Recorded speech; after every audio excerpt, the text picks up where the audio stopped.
Broadcasting from Salisbury University campus, this is WSDL Ocean City, NPR News Talk 90.7, putting Delmarva first. Stay tuned for Delmarva Today with your host, Don Rush.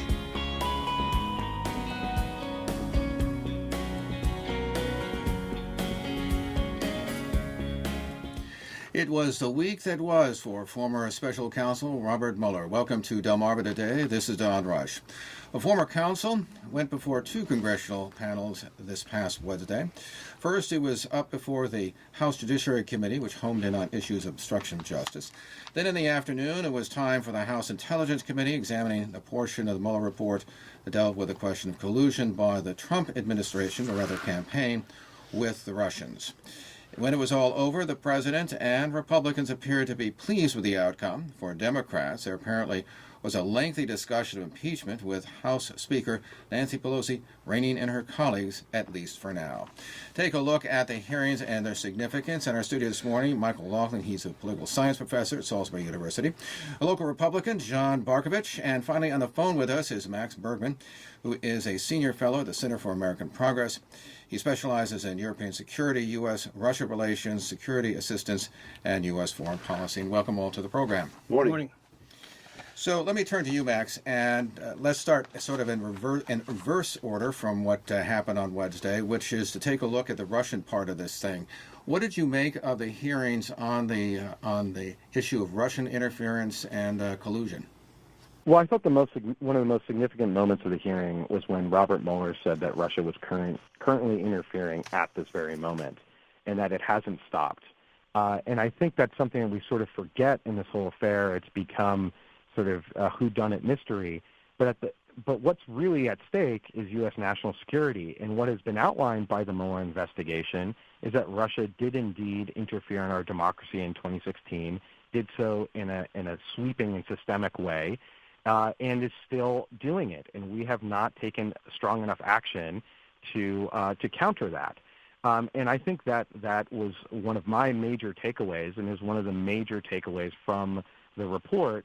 And he identified what was so striking about his report is identified the actual individuals in Russian military intelligence units that hacked the Democratic Party and then released these emails, and identified the individuals that were behind this digital campaign in the 2016 election. Let me ask you this: in terms of the Trump campaign, obviously they went through a series of meetings that took place. Certainly, the famous June meeting in 2016 with Don Jr., Kushner, Manafort, the "Russia, are you listening?" statement by the candidate Donald Trump, Manafort's polling data, and so on. What do you make of those interactions, which I don't think we've really seen in any other campaign? No, I mean, this is what Mueller outlined was a ton of collusion between the Trump campaign and the Russians. And what he established a lot of evidence pointing to conspiracy, such as the passing on of polling data. And what we have to remember is that internal polling data, this isn't just like top-line numbers. This is about 60 to 70 pages with all this crosstabs and vital information. This is sort of the crown jewels that any political campaign possesses. And the Trump campaign was giving it to someone who they believed was a Russian agent, who the FBI believes is a Russian intelligence agent, who had close connections with senior Kremlin officials, with people connected with senior Russian oligarchs connected to the Kremlin.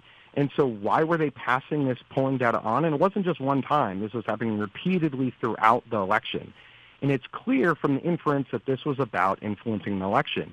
If this were a national security official passing classified information onto a Russian, it would be illegal. But passing polling data isn't. So Mueller needed to then try to prove that the Russians were using the information to interfere in the election. That became difficult for him to do.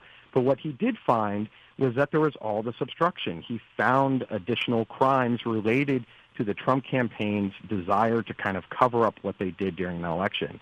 And it's not only that polling data, that Trump himself directed the creation of a back channel to WikiLeaks, which was a Russian cutout.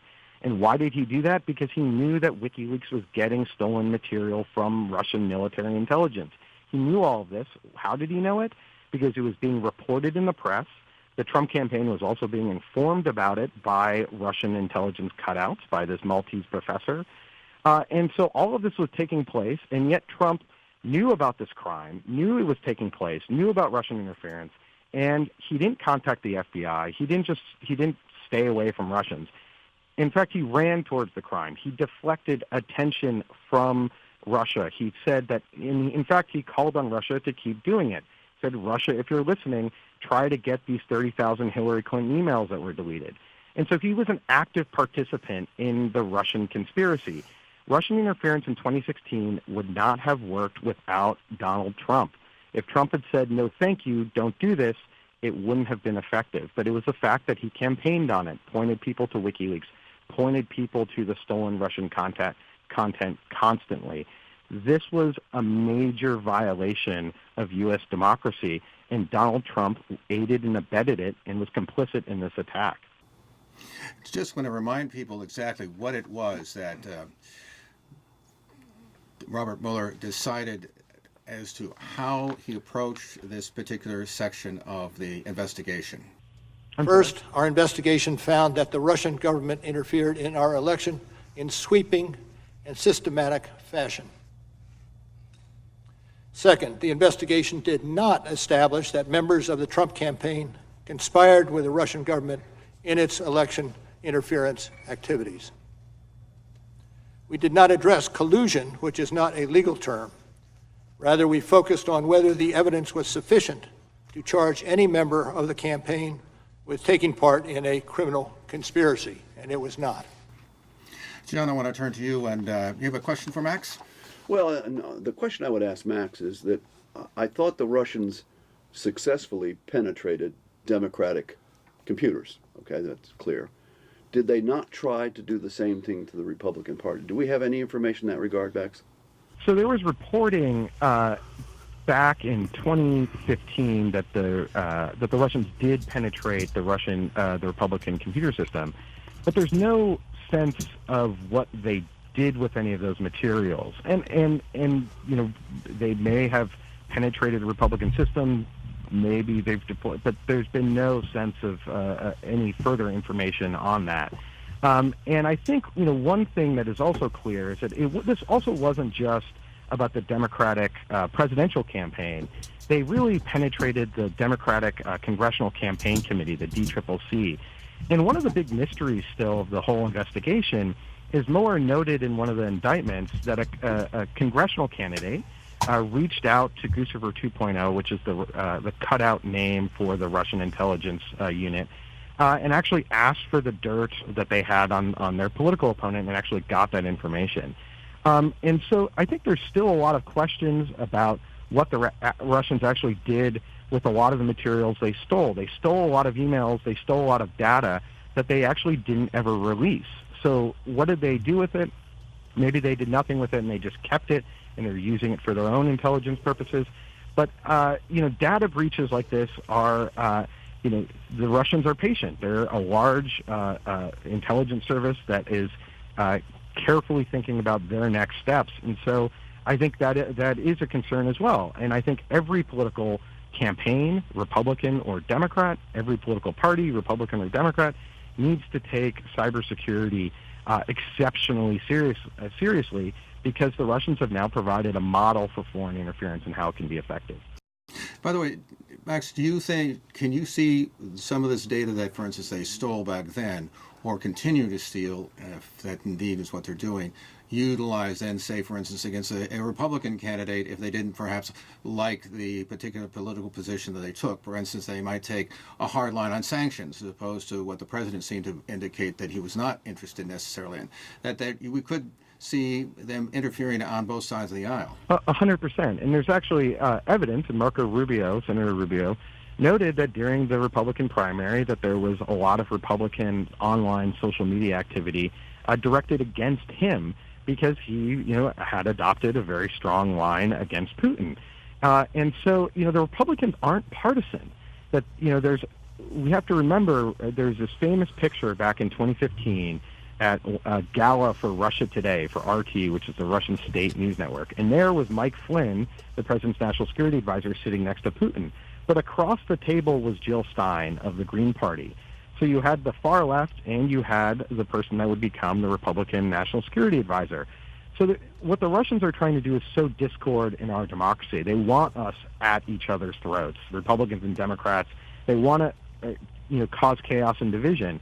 And so, anyone who advocates a tough line vis-a-vis Russia, I think could be subject to the same sort of cyber interference that took place in 2016. So this is one of the major problems and dilemmas that have occurred over the last few years, is that all of this has been seen through an exceptionally partisan lens, when really this is about U.S. national security and how the Russians are trying to weaponize our partisan politics against us. Go ahead, John, one more question? So, Max, a follow-up to that then is if both parties are being attacked, why is it we've seen so little action in D.C. to combat this problem? So, to me, this is just so, it's so inexplicable on one level, and it's really explicable on the other. And what I mean by that is it's a bit like after 9/11, and we just decided not to do anything. And so it just doesn't make any sense. But then you look at, Donald Trump's positions that he has consistently advocated having improving relations with Russia. He's never strayed from that position. And so the easiest way to respond to foreign interference is to deter it. That basically you tell a country, we are the United States of America, you attack us, you are going to pay a price. And it doesn't necessarily have to be a military price, but it could be an economic price. And the one thing we did see actually from Congress in 2017 was a strong sanctions package, a sanctions law. Unfortunately, the Trump administration has basically refused to enforce the law. They've done a few sanctions here and there, but nothing all that significant. And then currently there's a fight on Capitol Hill over election security measures. Basically, one of the things that we realized is that paper works, that using paper ballots is an incredibly important fail-safe. And we just had yesterday, the Senate Intelligence Committee, the Republican-controlled Senate Intelligence Committee, found that our election systems have been under attack by Russia and by other foreign adversaries, that it's incredibly vulnerable. And yet these bills to basically provide money to states and local officials to buy paper ballots because, it's expensive and we've invested in computer technology, that bill is hung up in Congress currently by Senator Mitch McConnell. And I think it's partly because now anything related to Russia has been viewed in a partisan way, not in a national security lens. But what's critical is that we need to both take sort of action against Russia, offensive action, sanction them to deter them, but we also need to defend ourselves and improve our democracy and our democratic defenses so that it makes it harder on them. Michael, you have a question? Yeah, I guess I would follow up with that. One explanation or one hypothesis is that it's a question of power at this point in time, that your analysis would lead one to conclude that presently the reason why there's no pushback from Mitch McConnell and Senate Republicans is that it doesn't serve their power interest presently. Indeed, the Mueller report and the testimony that he gave reveals, of course, for the public and in a broader sense, the evidence of criminal wrongdoing in terms of obstruction of justice, collusion with the Russians, even if it doesn't rise to the threshold of conspiracy. Yet the Republic, so it's not just Donald Trump, but it's a Republican Party itself that refuses to address violation of law and to address continued Russian interference in our elections, and perhaps will do so until and unless they see their own interests beyond Donald Trump in question. That's a proposal. I like your response. I'm sorry. No, I agree, and I think it's incredibly short-sighted. We have to remember back in 2012, Mitt Romney called Russia our greatest geopolitical foe, and he was mocked by President Obama. And I would say Mitt Romney was right. And I think it's incredibly short-sighted of Republicans now to take action or to prevent action because they sort of perceive that maybe if Russia interferes, it could be beneficial to them. Mm-hmm. Because what we've seen in other places is that, in the UK, for instance, there's a lot of rumors and links about Russian involvement in Brexit, but there's also a lot of rumors and links about Russia's support for Jeremy Corbyn, the leader of the UK Labour Party. And so the Russians are not partisan. They are looking for people who will undermine the West, who will sow discord, and that could be people from the right, and it could be people from the left. That there are many, left-wing pacifists that the Russians would gladly support. And in fact, in the 1980s, one of the things that we saw was the Soviets would try to infiltrate sort of the anti-nuclear movements, the sort of peace movements, because they saw that that was sort of a good way to try to undermine Ronald Reagan, someone who they were deathly afraid of. And so what we have to realize is that this is about our national security. We need to recognize who the adversary is. And the adversary is not each other. It's not Republican or Democrat. It's the foreign country that is trying to undermine our democratic process. Let me ask you this, because one of the things that strikes me, one of the big differences between this era of Vladimir Putin and the Soviet era is that there was an ideology, communism, and everybody seemed to line up and say this is bad. We have to oppose them. Both parties did, but certainly the Republicans identified themselves as such. But that's no longer the case. There is no ideology here. It's just simply a matter of power politics, of some interest by for instance, the Russians. Does that make a difference in terms of how strongly, for instance, you might oppose, say, Russian foreign policy interests, as opposed to before, where there's a coherent ideology that you could latch onto? So I'm going to disagree with you a little bit. Go ahead. I actually think that there is an ideology at stake. This is actually a renewed Cold War in the sense, a renewed ideological conflict. And the conflict is not between, Cold War is between sort of communism and free market democratic capitalism. And today I view it more as one between strongman authoritarian governments and free and open democratic countries. And what we see is that one of the things that Putin and Russia, we think we build up Vladimir Putin to be 10 feet tall, but actually he's very nervous about his internal position. He's worried about all these potential democratic uprisings, about people protesting in the streets. He's worried about democracy. He wants democracy to look bad. And so we're in this sort of international competition. He wants to promote strongmen leaders. And so when he sees people like the leader of Hungary, Viktor Orban, or in Poland beginning to unravel democracy, he's very supportive of that. And so we have this kind of this renewed ideological competition, and it's also not just with Russia, but potentially with China. And I think one of the things that we've been very slow to realize is that our greatest geopolitical strength is actually what we represent, is that we represent, the oldest, strongest democracy.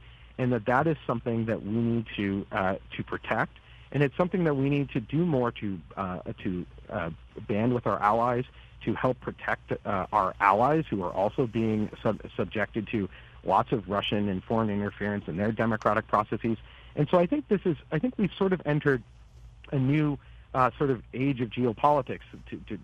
Maybe not to take this in too broad a discussion, but we're sort of in a post 9/11 era now.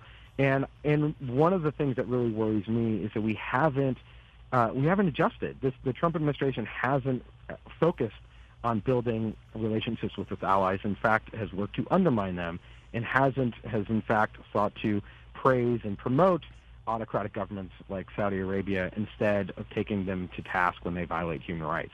But so I think we are in a bit of an ideological struggle, and I think we have to sort of pivot to recognize that. Do you think, though, that the lack of sharp definition of that struggle, as opposed to, say, the anti-communism struggle of the 80s and before, that makes it much more difficult? Yeah, definitely. I think that is a major. I think that is a real problem. I also think that we tend to view the Cold War. We sort of forget the early days of the Cold War, where things also were very unclear in the late 1940s and early 1950s about where the dividing lines were, and it took a little while for things to calcify. And I sort of think we're in a similar period And there may be more clarity. I think one of the things that you would hope from an American administration would be to provide that clarity. This is actually something we talk a lot about in a podcast we do called The Asset, which goes into sort of the origins of the conflict between Russia and the United States, between Putin and the United States. But I think that we are in sort of, I think, a paradigm shift in how we view the world and how international politics is viewed. And so I think another president, another leader may provide more clarity. But right now we're sort of in this kind of nebulous period, and it leaves us very open to national security threats.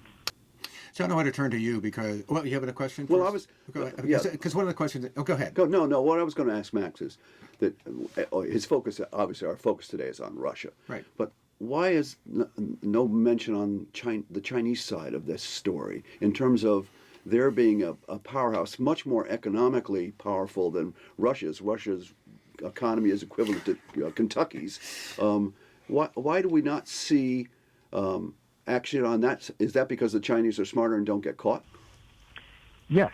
Okay. That's kind of where I was going, but yeah, no, that's overstated. I didn't expect you to give up that easy. No. I think there's what we see when we look at Russian and Chinese interference is very different approaches.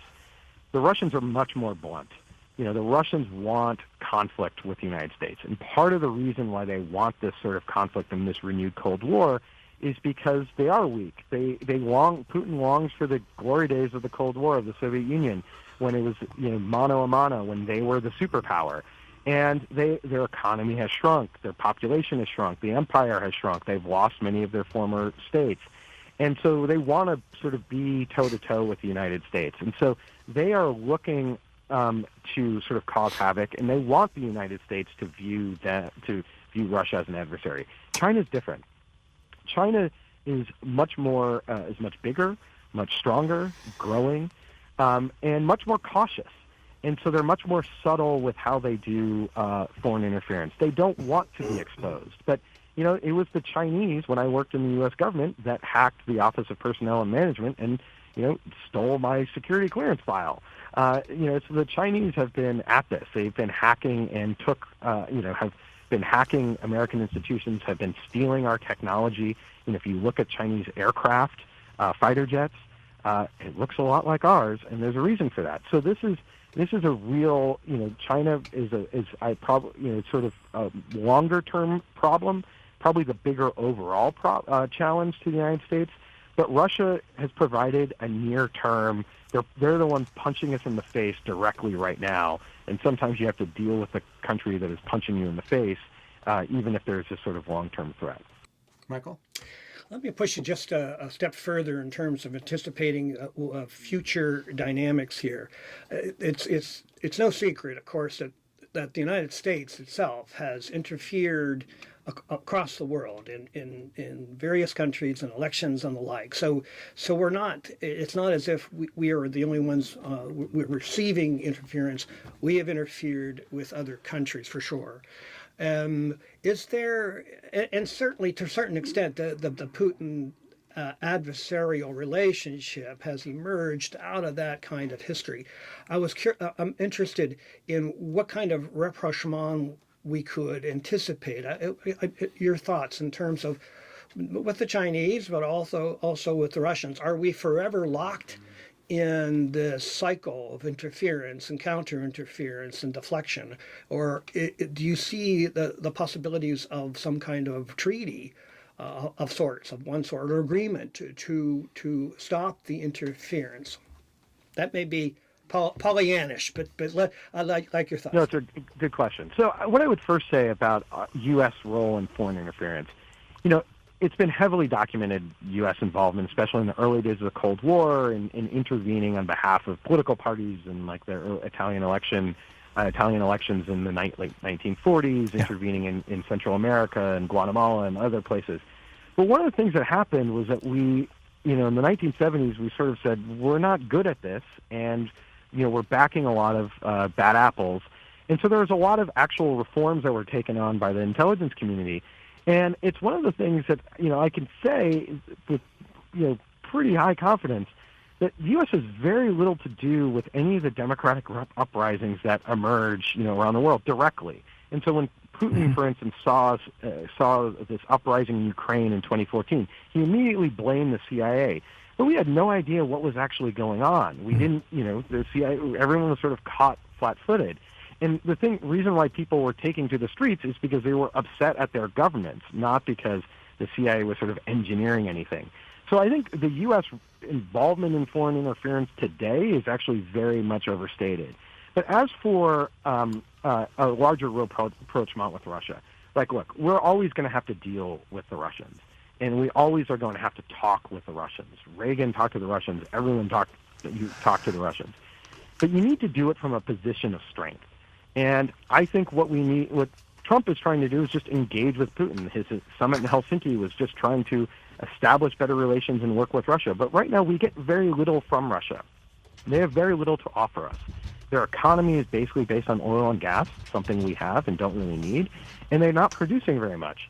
They do have nuclear weapons, and that is an area where we need to continue to negotiate with them and should look to negotiate an extension, I think, of the New START arms reduction treaty and other sort of arms control-related measures. But I think the first thing to do is you need to reestablish some red lines. You need to deter them from acting against you, and then you engage in talks from a position of strength.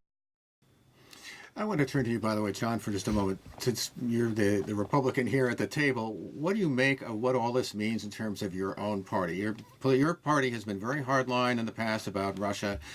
Obviously, the Cold War is now receding behind us. What do you make of all of this? Well, I think as a Republican, I'm going to say, I think what they're trying to accomplish is, as Max has said, you have to deal from strength. And in the current world situation, strength comes from your economy, from your ability to feed your people, to clothe your people, to educate your people, et cetera, et cetera.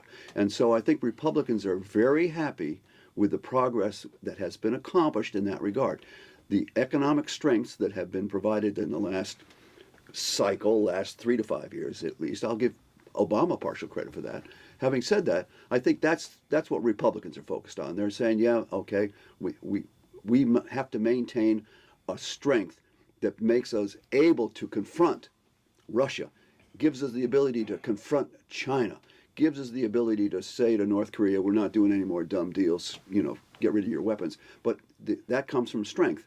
Strength requires an economy to support your people and your military and the force with which you want to provide throughout the world to bad actors or actors that are benefiting things that are bad for America, for democracy, and for human rights throughout the world. And so that's why I think we have, and there are multiple bad actors out there that we can only deal with from strength, and that strength comes from economic strength. Well, let me follow up. So, but in terms of the Republican Party's attitude towards Russia, do you think that's changing in any substantive way? Are we looking at something that maybe is more transitory? I think Republicans are just as worried about Russians as Max is. I think there's a concern. I think their concern, though, is manifest in a way that's separate from the concept of, okay, that WikiLeaks is bad, but you know what, Russian warships and A-bombs and North Korea are probably worse. And so I think that's where their focus is currently, on trying to make our country as strong as possible as we meet these adversaries. Michael, what do you think about that issue, particularly as a progressive here at the table? Well, I have to disagree with John, I think. Oh, no, I'm shocked. That's surprising. Max, I'm counting on you. But I think if as you say, if your claim is that the Republicans are just as worried about the Russians as, say, Democrats or the rest of us nonpartisan citizens, then why is it that Mitch McConnell refuses to bring these electoral reform bills to the Senate and to protect American elections? Because, as Max has pointed out, the fundamental attack is not on Democrats, not on Republicans, but on our democratic principles and our electoral functions that provide the basic lifeblood of American democracy.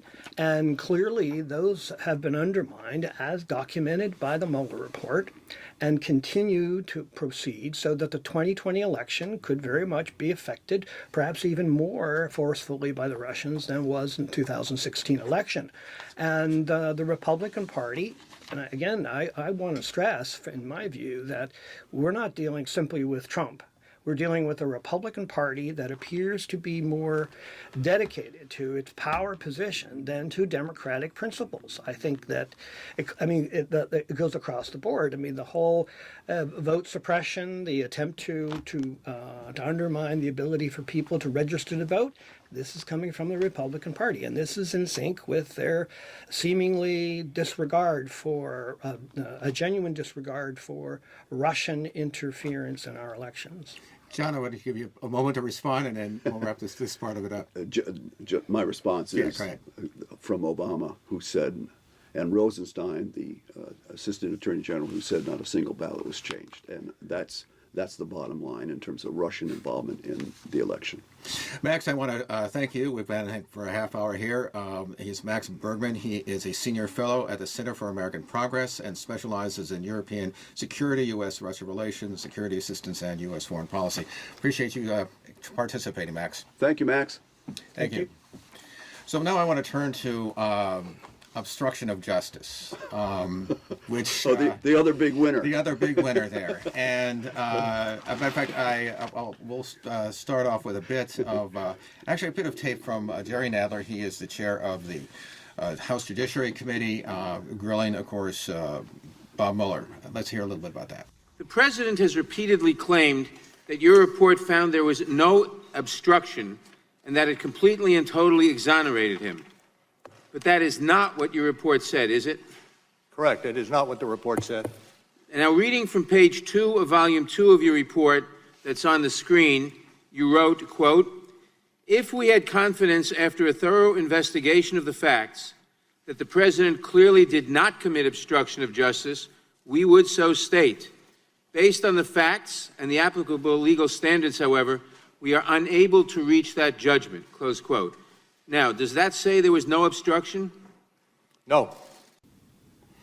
So let me turn to you, John. First of all, how did you assess this particular part of the hearing? And separate out, by the way, what seems to be atmospherics on the one hand, that is that you seem to be a little slow in the uptake, particularly in the first few hours in terms of Robert Mueller. On Most the of other the hand, day. Most of the day. Apparently picked up steam, I guess, in the afternoon. Well, that's because the questions became more yes or no. Well, in any event, so as opposed to the atmospherics, what about the substantive issue about exoneration? Well, the exoneration issue is still being batted about, and it's not clear exactly, whether that's the purview of a prosecutor to provide exoneration. Prosecutors determine whether or not there was a crime, and if there was a crime, is someone capable of being proven to have committed the crime. And so just saying, well, we think there may be a crime or there may be some suggestion of a crime, but we can't really prove, and therefore he's not exonerated. Well, I don't care about exoneration. You're either guilty or not guilty, and the Mueller disposition of this question was not guilty. Now, is that exoneration? I don't know. It's certainly not guilty. Well, of course, he didn't really say he wasn't guilty. He just simply, let's be clear about this. So what he says is, he says, well, I see this Justice Department opinion, which says I can't indict a sitting president. He says, therefore, I'm not going to determine whether or not the president obstructed justice, right? Okay. That's what Mueller says. Now, obviously, Bill Barr, the Attorney General, has another view of this, right? But that's what he says in the report. He just says, I can't prove. and he says, and he does. What he says? Right, He right. says I can't prove. Well, he didn't decide. Well, the thing is, he's saying he didn't try to prove it one way or the other because. Okay. Go ahead, Michael. I think the fact of the matter simply is that the exhibits of examples of obstruction of justice were provided throughout. So the evidence is clear that anyone else beside a president would be charged with obstruction of justice. Again, I think it's ridiculous to suggest otherwise in the light of simply that letter of 1,000 prosecutors who said, look, this is what we would conclude, that the evidence is clear, that if you are telling someone to lie about what they did, if you're trying to order the special counsel to be fired, these are obstructive acts in the nexus of an ongoing investigation.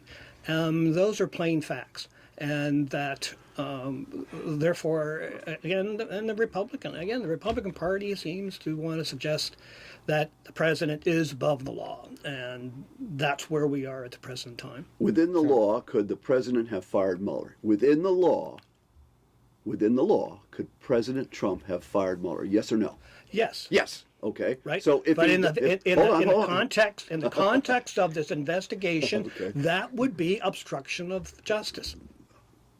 obstruction That of would be justice. abuse of power. That's no, the it's point. not abuse of power. If it's within your purview to accomplish that, then it's not abuse of power, and it's not illegal. It would be an abuse of power, yes, because of obstruction. Okay. So let me move in and sort some of this out. Go ahead. Okay. So the issue becomes, okay, does the president have the ability to fire, say, Jim Comey, for example? Right. Or even to fire Robert Mueller? Right. The answer appears to be yes. Yes. Within Article 2. Right. However, if he does it with a corrupt intent, i.e., for instance, to obstruct, corrupt intent, right, to obstruct an investigation, right, then that question attaches to the power. And if that is the case, let us assume that a president doesn't act, which he can legally do, but is done for a purpose. Say, for instance, let's say, for instance, that the president is, say, given $1 million to fire Jim Comey, okay? Because Comey's investigating something that somebody doesn't like. He has the right to fire Jim Comey, but I understand. it becomes illegal. And why did he fire Jim Comey? Because Jim Comey was doing a terrible job, was lying to him. Number one. Number two. Why did he fire? Why did he want? Well, that may or may. But anyway. But we're talking about intent. That's Right. you were the one that brought up intent. Right. Exactly. So the intent is what I believe I am doing and why I'm doing it. So if you're going to prove that my intent was criminal, you better have some very, very good stuff to say that I'm Trump, I'm going to fire you, Mueller. Why are you firing me? Because you're doing a terrible job. You're spending all this money. You haven't accomplished anything. I don't think you're doing a very good job. Now, is his intent to stop the investigation, or is his intent to get rid of a guy who's not doing a good job?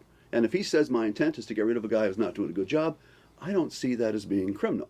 If he says to his daughter, I got to get rid of this Mueller guy because he's going to find out that I've been doing some stuff, then that's criminal intent. I agree, but that's hard to prove. Well, I think the evidence was pointing in that direction when Donald Trump, after he had failed attempts to get Mueller fired, to get McGahn to follow through, Lewandowski to follow through. He then says, well, let's reshape the investigation. So we're going to stop investigating the 2016 election, and we're only going to investigate future elections. One is to be a fool, not to conclude that Donald Trump has corrupt intent. He does not want the 2016 election to be investigated. What else are we to conclude? Because he knew there was no collusion. He knew he was innocent, and we're spending millions and millions of dollars. We're sending people to jail for crimes that have nothing to do with the Russians, have nothing to do with the... So the threshold now for your defense essentially is as long as the president says, I did nothing wrong, that is the end of the case. So the president cannot be investigated. That's what you're saying. No. That was his exactly reason. What you said. I did say that. And that's exactly what he said to McCann about getting, you've got to get rid of this guy because he's doing a terrible job. He should be, I don't want to, except, what did McCann say? I didn't really want to do it. Did he fire McCann? No. McCann stayed on for a year and a half after this. Did Corey Lewandowski do anything illegal going to Jeff Sessions and say, the president's really kind of nervous, thinks you ought to recuse yourself, get back in this battle for him? And criminal intent? I don't see it. Sorry.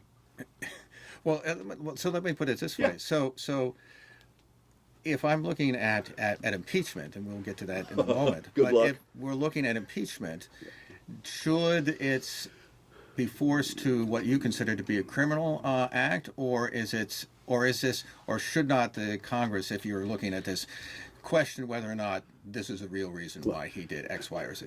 High crimes and misdemeanors is tough. It's in the eye. Nice and broad. It's in the eye of the beholder. I mean, there's no question. Impeachment is going nowhere. The Democrats, I'm telling you, impeachment's going nowhere. Now, Nadler hasn't given up. Schiff actually said the only way we're going to get rid of Trump is at the ballot box, and he's probably right. This impeachment thing is going nowhere. More and more Democrats are falling off this bandwagon and the issue there is that what else are the Democrats going to have to run on in 2020 except now it's Trump the bad guy, because they're not going to get Trump impeached. There's not going to be an investigation. It's not going to happen. And so what's left for them to run on? Well, we're going to run on the New Green Deal. We're going to get rid of hamburgers. We're going to get Medicare for all. We're going to have health care to illegal aliens. I mean, it's on and on and on. And so I just don't see what they're going to do between now and 2020, no matter who their candidate is. Michael, what about that? I think Schiff is accurate and in agreement with John on this point that the only way Trump is going to be removed from office is through the 2020 election.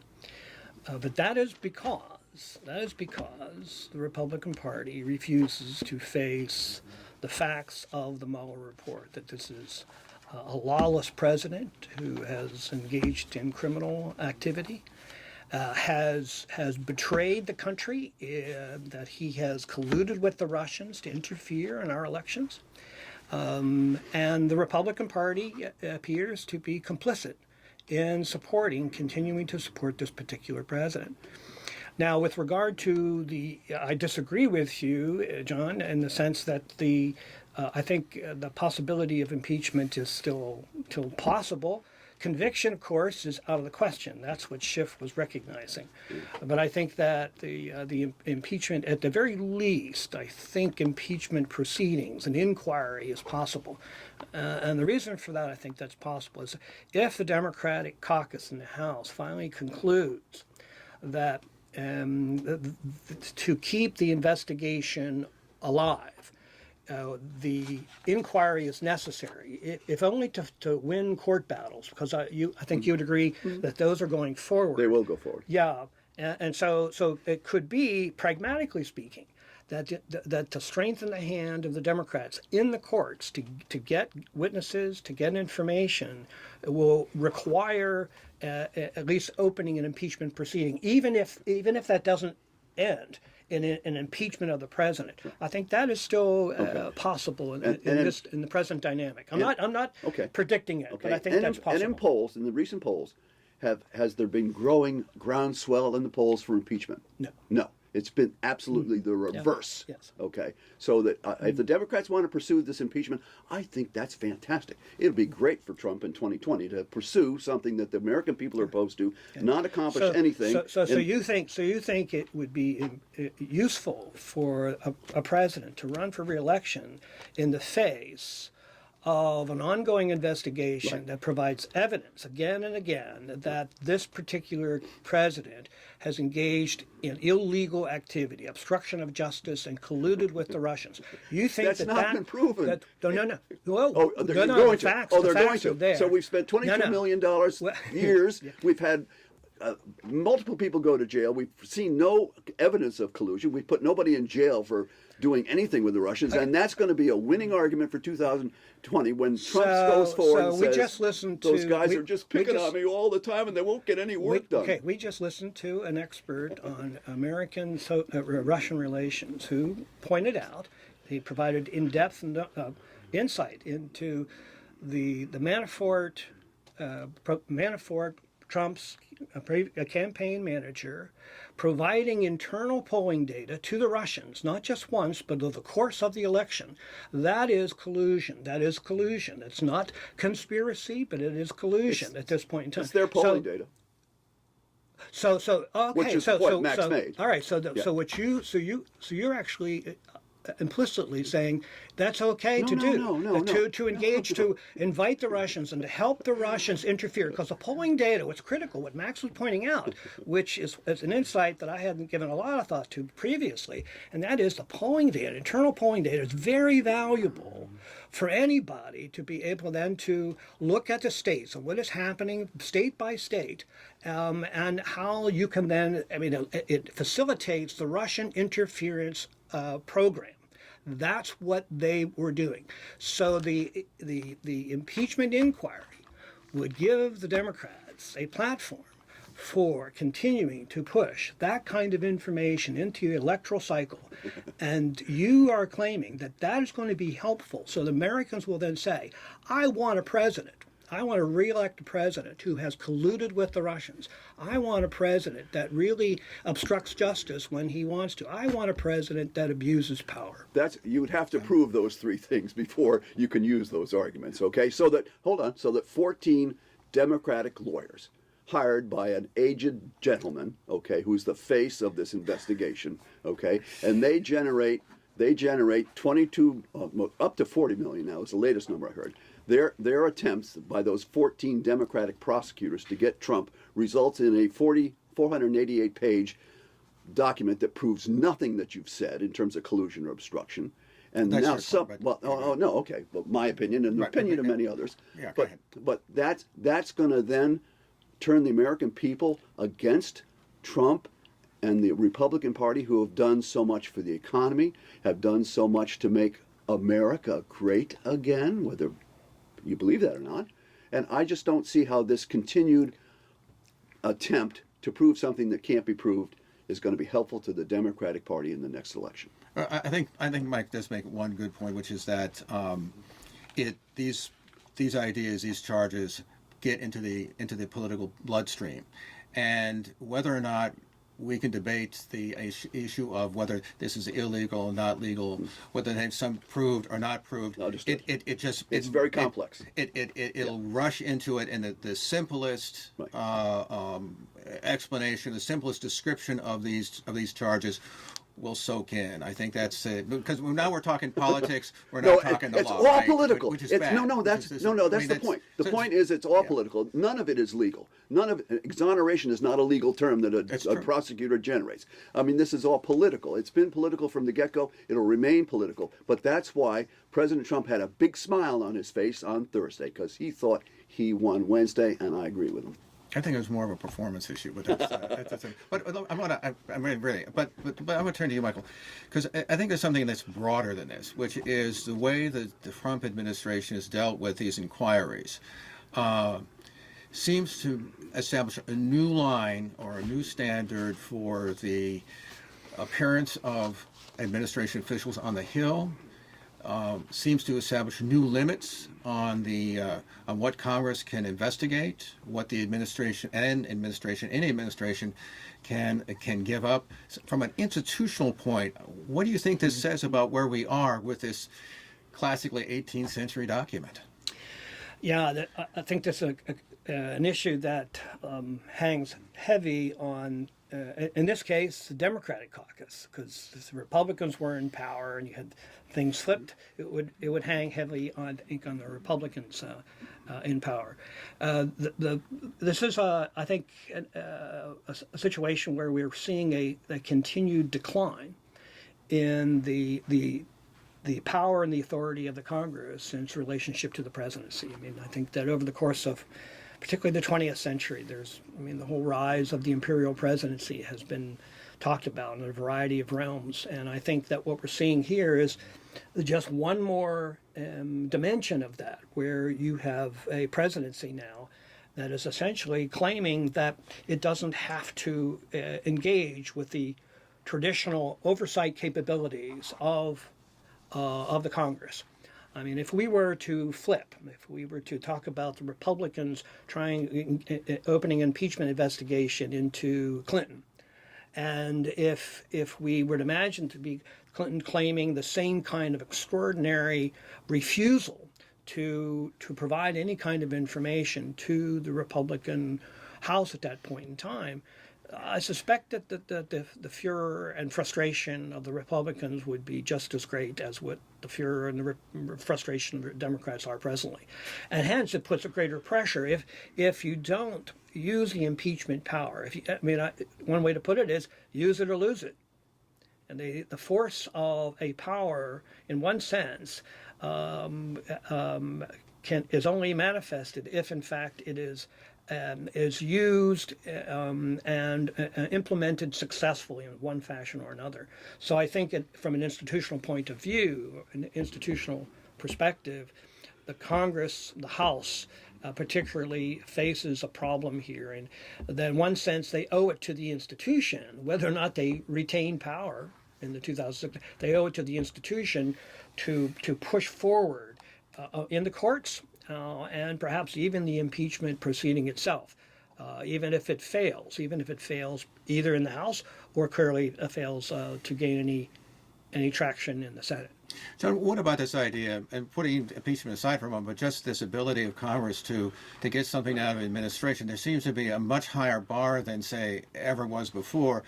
My gut tells me that it was politics and political perception that kept administration from doing the kind of thing that we're seeing done now. Obviously, the administration sees it as something of value here, but what about that difficult oversight? Yeah, no, oversight belongs in the hands of Congress.